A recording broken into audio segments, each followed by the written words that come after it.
Welcome to the Harnessing Happiness podcast. Upbeat vibes generated and transferred to you. Now here's your host, Sarah J Naylor.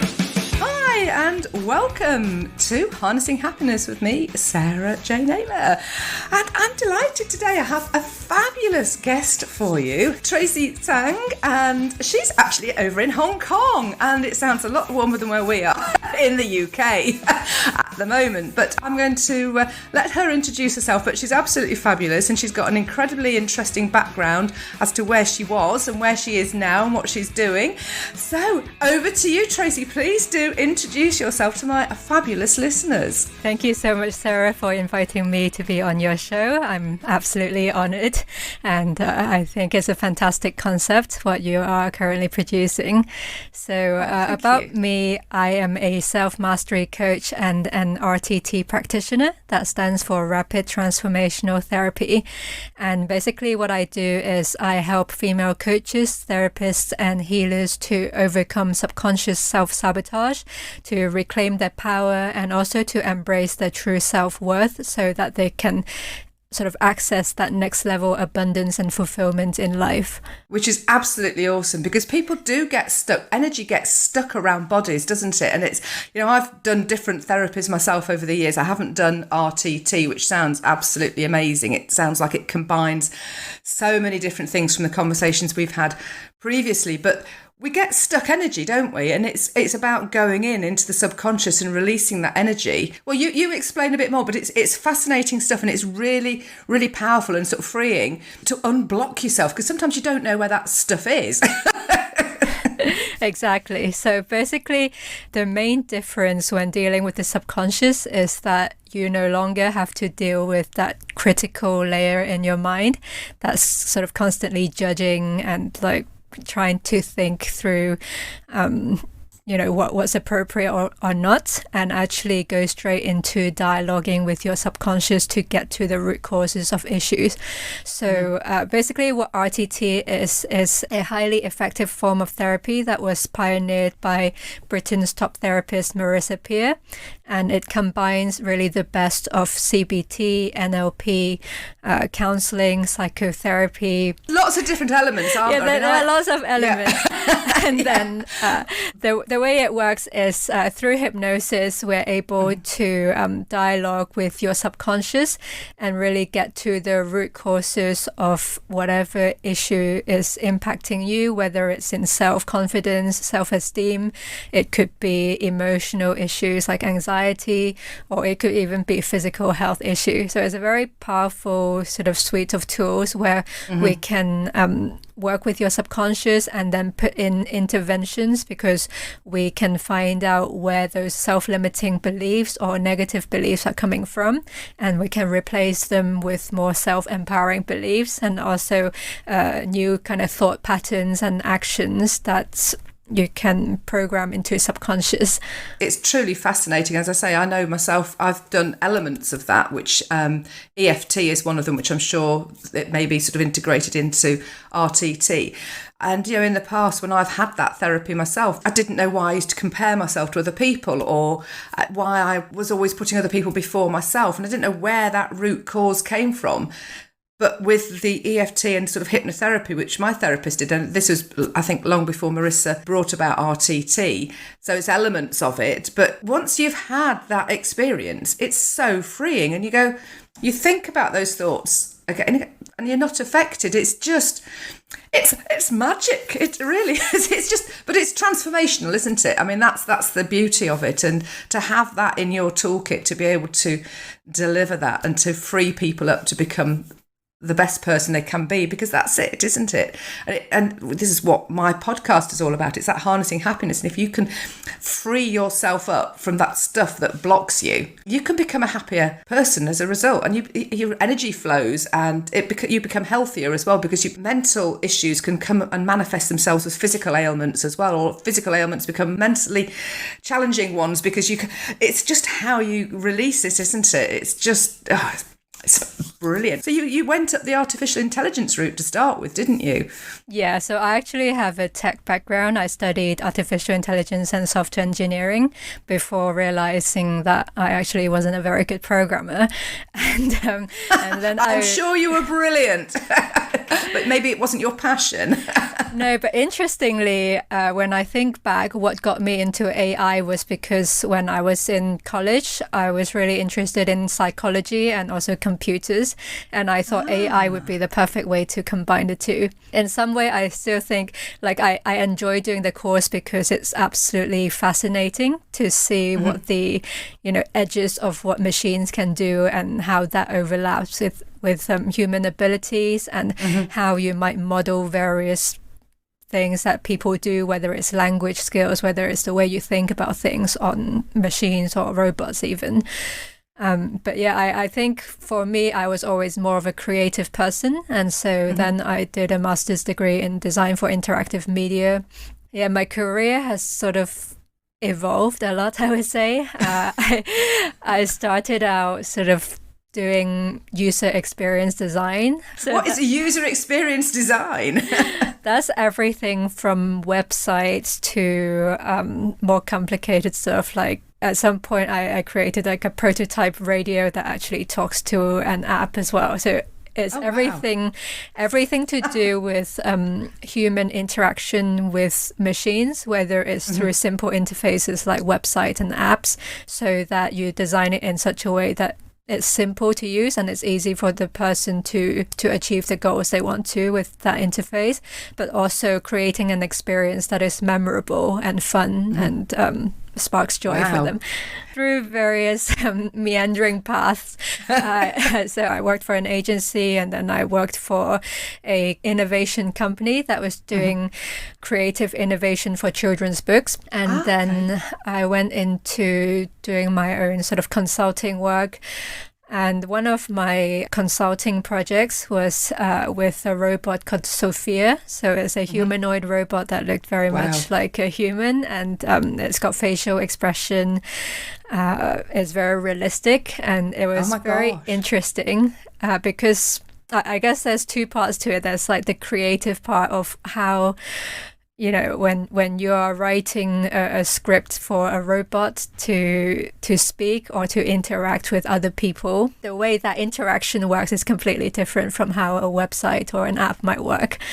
And so you're really starting to get to that edge of artificial intelligence or edge of, what's possible and where that overlapping point is between humans and robots, because actually it's not just like a robot arm that's moving around. It's actually a humanoid robot that looks very much like a human. It responds with expressions it speaks in a very realistic way.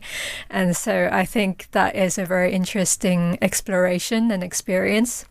This insight actually came from more recently having done the work with RTT and worked with a number of clients and realizing that a lot of people have this kind of negative inner voice or negative chatter that's going on in their minds, and it all comes down to saying like, I'm not good enough, I'm not smart enough, I'm not worthy, I don't deserve this, I'm nothing, I'm rubbish at this, like other people can do it but I can't. And then I was thinking back, like if I was to go and program these beliefs into a robot, it would be frozen, like it would just be stuck and it wouldn't be able to do anything because these are such unconstructive thoughts. Yet exactly. Humans, we are different because we are vulnerable to these as well as the beautiful emotions that we go through, and we are vulnerable to these kind of self-sabotaging thoughts and self-sabotaging patterns. And so I thought that was an interesting insight when looking back, because when you say programming your subconscious, people get a bit skeptical or a bit defensive because nobody wants to be like a robot, and it's a very sensitive topic these days because AI is getting more and more intelligent and people wonder if they'll be replaced by machines.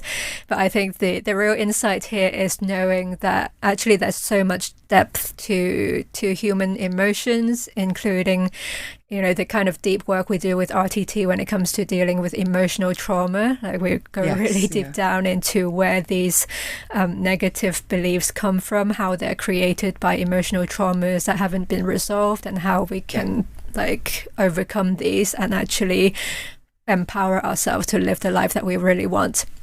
So yeah, I think it was definitely an interesting moment when I start thinking in reverse and thought, if I would put this kind of beliefs and thoughts into a robot, that it would be completely stuck and frozen.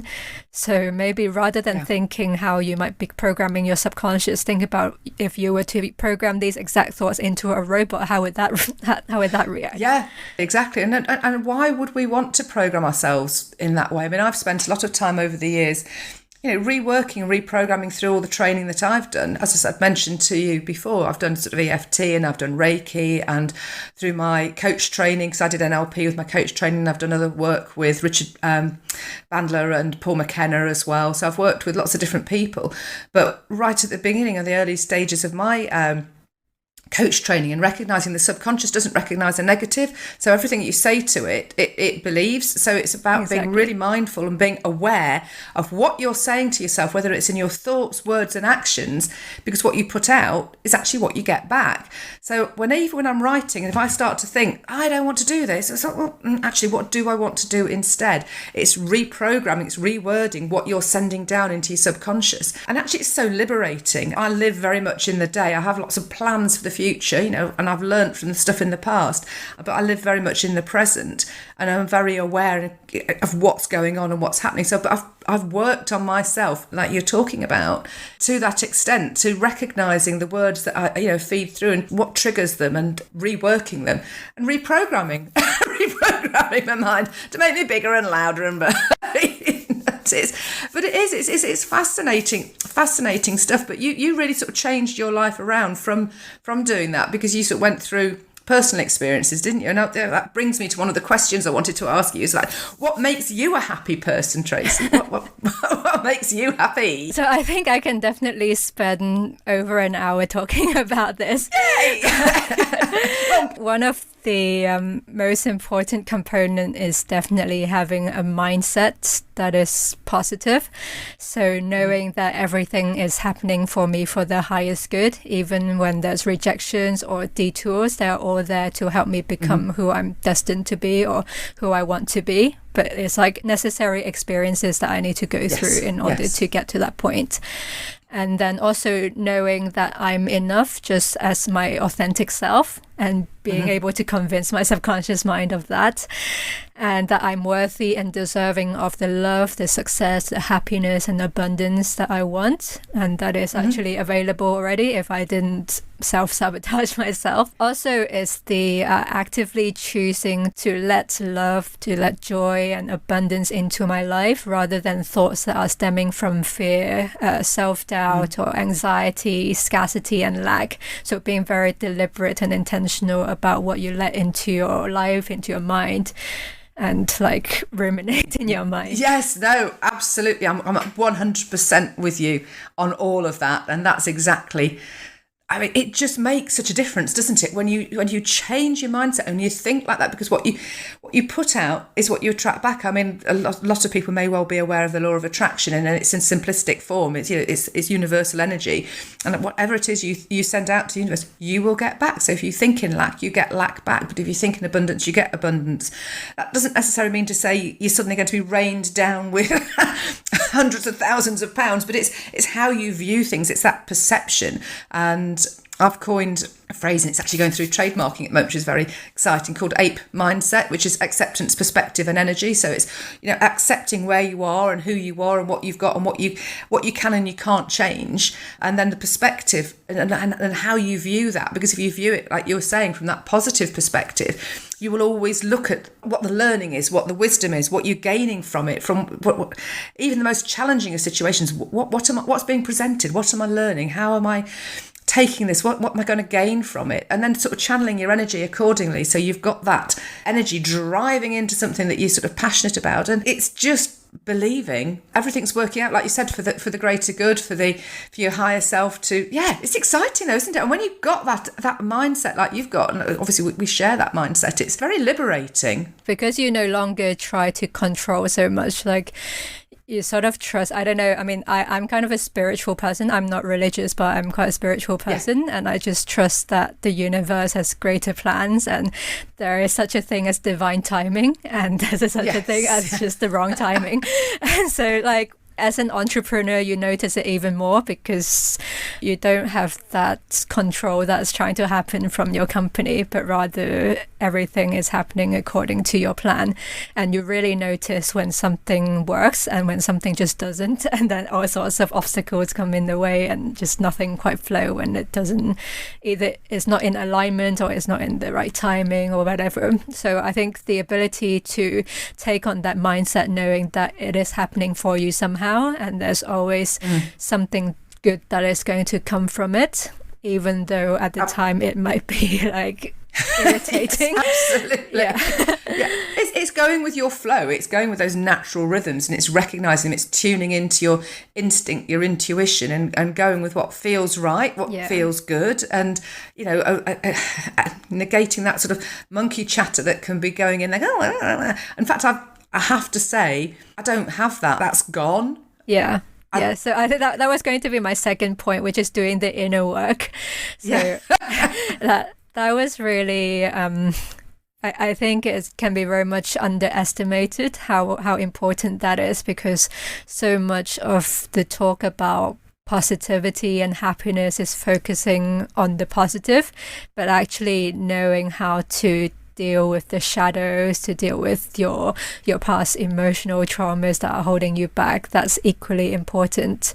So like when you've done that work to eliminate your subconscious block, the negative chatters, and take care of your inner child, then like you're able to get rid of that chatter that is just not very conducive to helping you get where you want to be or achieve your goals. And you find things move so much more smoother. You're able to achieve success much easier.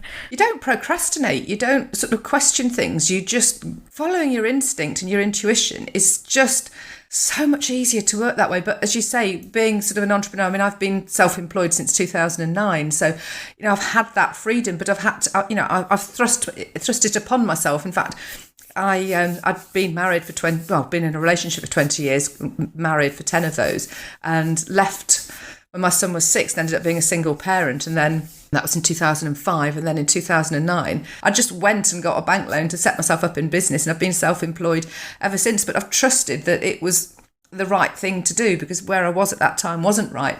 And it's just, and having that flow and being in charge of your own destiny, and just it just keeps on getting bigger and better, as you say, all the time. And it's just a journey, and it isn't about that destination. It is about what we are learning along the way. Because like you, I'm very spiritual as well, and I sort of had an epiphany when I restarted my life 16 years ago now, coming up for, I've got a second stab at life in this lifetime, and my life looks looks completely different to how it used to be. So it's seizing that moment, isn't it? And then, as you say, letting go of all the stuff that doesn't serve you, to enable you to become that true authentic self and be able to serve others, which is what we're here for, to empower and rise and help other people raise up. And how have you used that positive mindset yourself? When you've had challenging situations, how have you used it and channeled it to overcome anything that has been, like you've just said, challenging, but you've had those opportunities to learn from them? I think it's like taking that idea that it's all happening for me and choosing to see the positive and also what I can learn out of the situation. So I might do something differently next time, but also being not harsh on myself. So be compassionate towards yourself and others, because things happen, and there's always different perspectives, even if it's the same situation. So what I usually do when something comes up that I don't know, maybe it's a bad situation or something that is making me feel negative emotions, then I would generally take a step back from the situation first to slow down and calm down, and I would meditate on the situation so that I can take a more balanced view and also review the root causes of what actually, like why it happened. And then I think forgiveness is a big part of it, because basically what I've come to conclusion on forgiveness is that it's basically self-liberation. So it's actually not so much to do with saying that it's okay that the other person did whatever they did. Ultimately, we all make mistakes and things go wrong sometimes. So I think it's about knowing that forgiveness is really about liberating yourself. So being able to forgive the situation, forgive myself, forgive the other person, and like neutralize the emotions around the situation a bit. And also, I'm quite a big fan of shadow integration. In fact, I include it with my self-mastery coaching. And this is where you notice where there's like judgment, resentment, guilt, blame, shame, anger that are still hanging around, or where your ego might be getting in the way. So I think that comes from a deep awareness of how you feel inside and being very honest with yourself. And I've been inspired by Debbie Ford's book on the dark side of the light chasers. I don't know if you're familiar with Oh, that sounds interesting. Is that a book recommendation there? Yeah, definitely. Oh, well, you have to send me the link and we can pop that into the bio. If you're ready to do the shadow work on yourself, I definitely recommend it. Generally, shadow work is something not very well understood, I would say, because people want to like skim over it, and so they would be able to get to a certain level of healing and maybe just decide to forget about it and accept it, that these kind of feelings or emotions are just there to be accepted. But actually, I think to fully heal from a situation or an event that has caused you to create negative beliefs or self-sabotaging thoughts, then you really need to do that shadow integration work. So it's all about owning my part of on what happened or how I've created the situation, but also the part of me that I have rejected from myself that has created the situation. Manifested the situation, and also what I might be projecting to the other person. And that the projection usually comes from judgment. So if there's anything I judge about myself, or if there's anything I judge about the other person, I can be pretty sure that it's something I've rejected from myself, or it's something that I've projected onto the other person. It's interesting, isn't it? Because it's that whole, as you obviously you talk about the inner work and the shadow side. It's that sort of looking at yourself, and it's taking that step back and observing the mirror work that you can do, and you're looking at yourself and what it is, what are you getting back, and why is that? Why do I feel that way? Where does that come from? What do I need to do to change that so I can get different results? And I love what you've said about forgiveness as well, because when we go back to what we were talking about earlier, what we're talking and sending into the subconscious, if you're not forgiving people, all you're actually doing is hurting yourself, because actually you're consistently then still criticizing yourself, aren't you? Because, you might be going, oh, well, I don't forgive them. Well, actually the subconscious is just hearing it to yourself, I don't forgive you, and then that's a negative emotion, and you want to clear that. So where's that coming from? How do you address it? What do you look at it? And the thing is, you can do all of this, but there are, like the RTT that that you practice with people. It's taking that step, isn't it, to embrace all of this. You don't need to do it on your own. There are so many therapists and incredible people who are talented in lots of different areas. So what one thing might not work for you, something else will work for you. And obviously with the RTT, it combines, as you said, so many different elements that dig deep to help you release that energy, which the lightness in your step, once you are not bogged down by stuff that's stuck, that energy that's stuck, is so freeing and so liberating. And there's stuff that you don't even know where it's come from, because like you say, we can do that inner work, we can look at ourselves, but sometimes you just don't know. It's like, well, what? Why do I think like that? I have no idea. But if somebody like yourself can go in, talk to the subconscious. I know, as you said, people, that there's this fear. I mean, fear is just an illusion. It's something of our own creation that we project out. It's stemmed and rooted in sort of tens of thousands of years ago, when you don't want to run out in front of a bison and get eaten. Yeah. But, we don't live in that world. Okay, it stops us from running out in front of a bus. And there are elements that you need to be aware of and give it acknowledge it, go, yeah, well, thanks for flagging that up, but do you know what, I'm looking at this from a different perspective, it's fine. And that's it, isn't it? It's that whole different shift of perspective and recognizing that fear is just an illusion. So don't fear it, feel it and go with it, because you will feel so much better. But if you consistently think like that, you will always think like that. And if you're not ready for change, it's not going to work anyway. So it's the readiness for change, isn't it? Yeah, and I think also gratitude is a big part. So after you've done the shadow work, the letting go, then it's really about identifying how the situation might be happening for me, and also what the universe might be trying to reveal through the situation. And then finding the humor and benefits that are actually there in the situation. So detaching from your emotions a little bit and actually see it from another perspective. I love the fact you said humor as well, because you have got to laugh, haven't you? I mean, seriously. I was listening to Billy Connolly being interviewed on the radio, and he was saying, I challenge anybody not to try a knitted tea cosy hat on. And the knitted tea cosy covers that go on top of teapots to keep them warm in the UK, obviously. So everybody that's on their own in the kitchen with a tea cosy like that will try it on. What would your top tips be then? I mean, obviously you've discussed a lot of different elements, which is absolutely awesome. So thank you so much for sharing.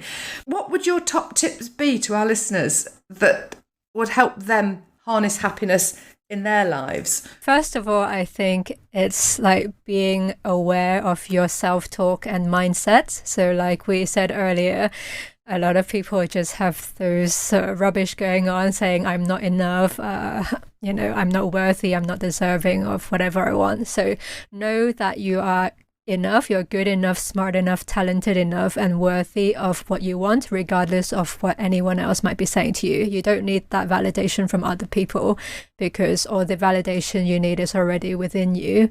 And just know that it's all available to you. It might not be available to you in the way you were expecting it to be, but it is available to you.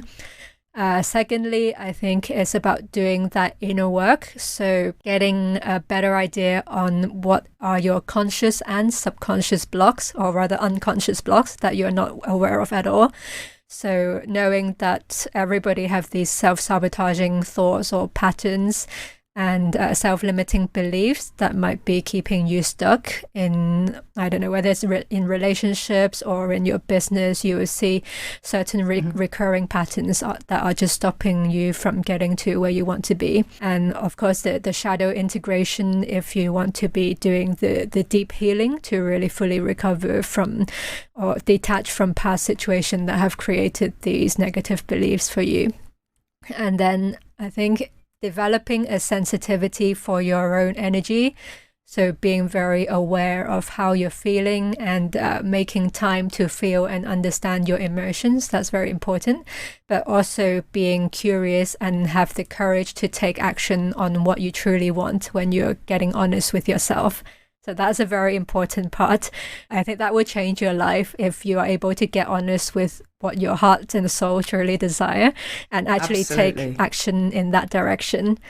And then finally, just like be intentional about living a high vibe life. So whether that's to do with people you surround yourself with, and also like making joy, gratitude, love, abundance, compassion your default state of mind. And like notice when negative thoughts, they do creep in, like self-doubts definitely creep in, negative thoughts will creep in, but just knowing that that's not you, that is just like a thought that is passing by, and like switch back immediately. You want to let in joy, the love, the gratitude that is always there. You're always abundant, and unless like you choose to tell yourself you're not. And so absolutely powerful stuff. Thank you so much. I mean, that's just beautiful. It's empowering, it's life-changing if people can listen, take that in and sort of roll with it. And obviously, it's about putting the work in. You have to. It's consistent approach. It's a putting that work in, and it's reaching out. It's not a negative. You feel like you've got to go to help. I think that's something sometimes some people feel. Oh, I can't go out for help. I need to do it myself. Well, you are doing it yourself by reaching out for somebody, but it's about working with somebody that knows what they're doing, not just reaching out to a mate who goes, "Oh, you want to do it like that, love?" It's about reaching out to somebody who knows what they're doing, someone like yourself. Tracy, so how would people get in touch with you? You can find out more information about what I do by going to my website at www.tracytsang.com, or you can email me at Tracy, Tracy, at internetofstories.com. And I'm on Instagram at Subconscious Manifesto. Thank you so much. It's been an absolute delight, pleasure, and I just love chatting to you. It's just great. I love your vibe, Tracy. It's wonderful, and I love the fact that you have come from this real technical background, and now you're sort of really embracing that whole holistic self. And I know from the conversations we've had previously, you are happier as a result because you're connecting with your passions and what really sort of raises your vibrational frequency, and you can see it radiating out. So it's absolutely awesome. So thank you so much for listening, and until next time, this has been Sarah J Naylor, Harnessing Happiness, and I hope this has helped you harness some happiness today. Take care and have a fabulous day, and thank you so much again to my fabulous guest, Tracy Tsang. Thank you, Sarah. It's been a pleasure.